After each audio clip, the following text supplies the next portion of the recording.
নাটোরের রাস্তা নিয়ে সংঘর্ষে এনসিপি নেতাসহ আহত ৫। জানাবো, আন্দোলনের এক পর্যায়ে আমরা ডু অর ডাই পরিস্থিতিতে চলে যাই, বললেন নাহিদ ইসলাম।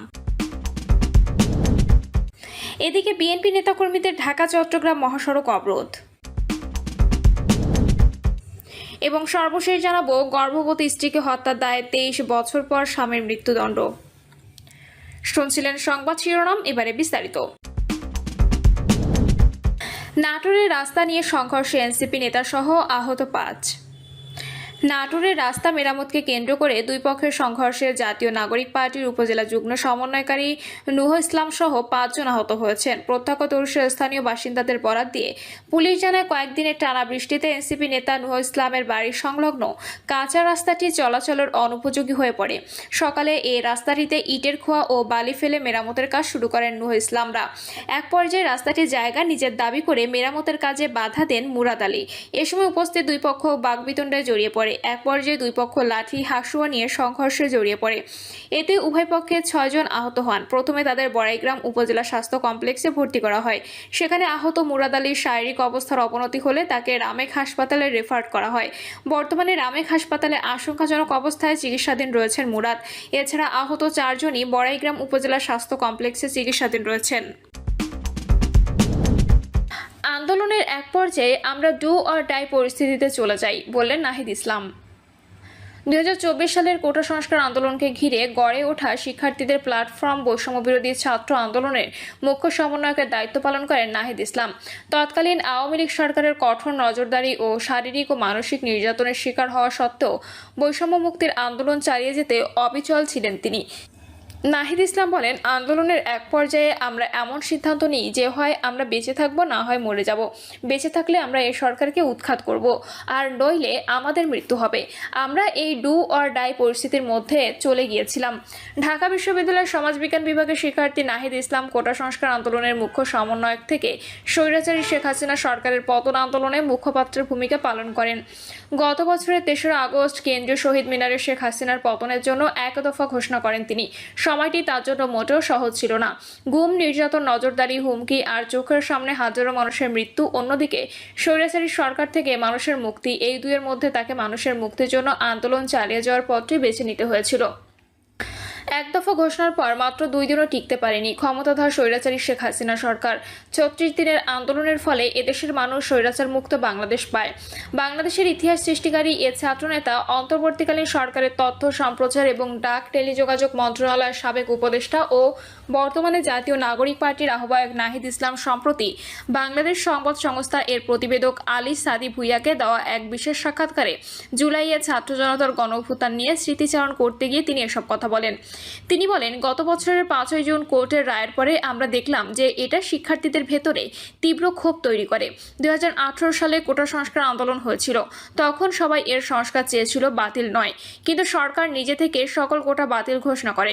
কিন্তু ২০২৪-এ এসে একটি একতরফা নির্বাচনের পর কোর্টের মাধ্যমে আবার কোটা ব্যবস্থা পুনর্বহাল করা হয়। সেটি শিক্ষার্থীদের মধ্যে অনাস্থা, ক্ষোভ, হতাশা এবং নিজেদের ভবিষ্যৎ নিয়ে শঙ্কা তৈরি করে। এর মধ্যে দেশের অর্থনীতির অবস্থা ছিল টালমাটাল। আমরা যখন দেখলাম শিক্ষার্থীদের মধ্যে প্রবল ক্ষোভ আছে, তখন সেন্ট্রাল লাইব্রেরিতে গিয়ে কথা বললাম। সবাই এ নিয়ে ক্ষোভ ও প্রতিক্রিয়া জানাতে চাইল। এ প্রেক্ষিতে আমরা সন্ধ্যায় সাধারণ শিক্ষার্থীদের ব্যানারে একটি কর্মসূচি দিই। সেন্ট্রাল লাইব্রেরি থেকে সেদিন এর প্রতিবাদে একটি বিক্ষোভ মিছিল বের হয়। প্রথম দাবিটি ছিল ২০১৮ সালে যে দাবি তা পুনর্বহাল করা। এ লক্ষ্যে ৫ই জুন থেকে ৩ দিন আন্দোলন চলে। আন্দোলনের শুরু ও বিস্তৃতির বিষয়ে তিনি বলেন, আন্দোলনের ৩ দিনের মধ্যে ঈদের বন্ধ চলে আসে। বন্ধের আগে আমরা অ্যাটর্নি জেনারেল বরাবর একটি স্মারকলিপি দিয়ে এসেছিলাম। প্রাথমিক দাবি ছিল যেন রায় স্থগিত করে পরিপত্র বহাল করার। ঈদের বন্ধ থাকায় আমরা একটা আলটিমেটাম দিই ৩০ জুন পর্যন্ত, যাতে এই সময়টার মধ্যে সরকার একটা ব্যবস্থা নেয়। কিন্তু আমাদের ধারণা ছিল সরকার কোনো ব্যবস্থা নেবে না। এ কারণে আমরা এই সময়টাকে আন্দোলনের পরিকল্পনা প্রণয়ন ও নিজেদের সংগঠিত করি। এদিকে বিভিন্ন বিশ্ববিদ্যালয়ে স্বতঃস্ফূর্তভাবে এই রায়ের বিরুদ্ধে এবং কোটা সংস্কারের পক্ষে আন্দোলন শুরু হয়ে যায়। জাহাঙ্গীরনগর, চট্টগ্রাম, বরিশাল, রাজশাহী, রংপুর সহ বিভিন্ন বিশ্ববিদ্যালয়ের শিক্ষার্থীরা আন্দোলন শুরু করে। আমরা তাদের সঙ্গে যোগাযোগ করি। আমরা অনলাইনে মিটিং করি, ফেসবুকে ক্যাম্পেইন করি। আমরা সবার সঙ্গে একটা নেটওয়ার্ক স্থাপন করি। যখন আমরা দেখলাম সরকারের পক্ষ থেকে ৩০ জুন পর্যন্ত কোনো কিছু করা হলো না, তখন ১ জুলাই আমরা বৈষম্য বিরোধী ছাত্র আন্দোলনের ব্যানারে প্রথমবারের মতো কর্মসূচি পালন করি। এই সমন্বয়ক বলেন, একই ব্যানারে বাংলাদেশের বিভিন্ন জায়গায় বিভিন্ন ক্যাম্পাসে কর্মসূচি পালিত হয়। আমরা 1 থেকে 4 জুলাই পর্যন্ত কর্মসূচি পালন করি। 4 জুলাই কোর্টের একটা রায় দেওয়ার কথা থাকলেও কোর্ট সেদিন কোনো বক্তব্য দেননি। এভাবে এরা 5-6 জুলাই পর্যন্ত চলে যায়। এরপর আমরা একটা পর্যায়ে বাংলা ব্লকের কর্মসূচি ঘোষণা করি। বৈষম্য বিরোধী ছাত্র আন্দোলনের এ নেতা বলেন, আমরা 14 জুলাই রাষ্ট্রপতি বরাবর একটা স্মারকলিপি দেই। এদিন একটা টার্নিং পয়েন্ট ছিল। শেখ হাসিনা চীন সফরে ছিল, ফিরে ওই দিন সংবাদ সম্মেলন করে। সবার একটা প্রত্যাশা ছিল যে এতদিন টানা আন্দোলন চলেছে, তো শেখ হাসিনা দেশে এসে এবার একটা সমাধান হয়তো দিতে পারে। তো সেই দিনের বক্তব্যের জন্য সবাই অপেক্ষা করেছিল, কিন্তু দেখা গেল সে এসে কেবল এই আন্দোলনের বিরুদ্ধে অবস্থান নিল না, বরং একে রাজাকারদের আন্দোলন আখ্যা দিল। তিনি বলেন, শেখ হাসিনা আন্দোলনকারী তাদের অভিভাবক ও পরিবার সম্পর্কে অত্যন্ত মর্যাদাহানিকর কটু মন্তব্য করে। একটা ন্যায্য ও ন্যায়ভিত্তিক আন্দোলন, যৌক্তিক আন্দোলন হওয়ার পরেও স্বৈরাচার হাসিনা তাদেরকে নিয়ে এভাবে কথা বলায় সবার আত্মমর্যাদায় লাগে। শিক্ষার্থীরা ব্যাপক প্রতিক্রিয়া দেখায়। এইটা আমাদের কোনো পরিকল্পনায় ছিল না, পুরো বিষয়টাই ছিল স্বতঃস্ফূর্ত ক্ষোভের বহিঃপ্রকাশ। আত্মমর্যাদায় আঘাত লাগায় সবাই এর বিরুদ্ধে কথা বলেছে। হলে হলে শিক্ষার্থীরা স্লোগান দেওয়া শুরু করে স্বতঃস্ফূর্তভাবেই। শিক্ষার্থীদের মধ্যে ক্ষোভ দেখে আমরাও বিশ্ববিদ্যালয়ে গিয়েছি, ক্যাম্পাসে গিয়েছি, সবাইকে রাস্তায় নেমে আসতে আহ্বান করেছি। সকলেই খুবই স্বতঃস্ফূর্তভাবে সে রাতে রাস্তায় নেমে আসে। আন্দোলনে হামলার বিষয়ে তিনি বলেন, আমরা জানতাম যে আন্দোলনে কোনো একটা পর্যায়ে ছাত্রলীগ বা পুলিশ হামলা করবে, কারণ আমাদের 18 সালের কোটা সংস্কার আন্দোলন, নিরাপত্তা সড়ক আন্দোলনের অভিজ্ঞতা ছিল। পুরো বিশ্ববিদ্যালয় জীবনে আমরা দেখেছি যে কোনো ন্যায্য আন্দোলন এ সরকার ছাত্রদের উপর কতটা দমনমূলক ছিল। ফলে আন্দোলনে হামলা আসবে এটার জন্য বা গ্রেপ্তার হতে পারি, এরকম একটা মানসিক প্রস্তুতিও আমাদের ছিল। কিন্তু সেই দিন শিক্ষার্থীদের উপর ছাত্রলীগ যে ভয়াবহ হামলা চালায় তার জন্য আমরা প্রস্তুত ছিলাম না, কিংবা নারীদের উপর এভাবে হামলা করবে তা আমরা ভাবতেও পারিনি।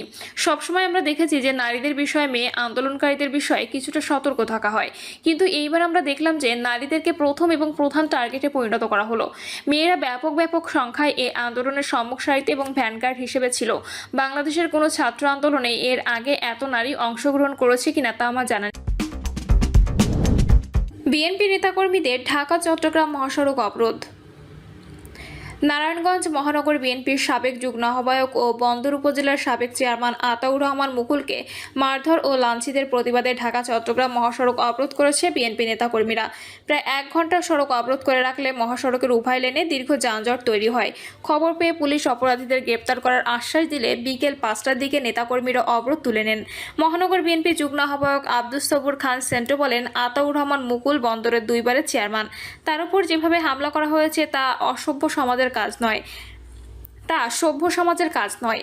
আমরা এই অপরাধীদের আগামী 48 ঘন্টার মধ্যে গ্রেপ্তার করতে আলটিমেটাম দিচ্ছি, অন্যথায় বিএনপির নেতাকর্মীরা আবার মহাসড়ক অবরোধ করতে বাধ্য হবে।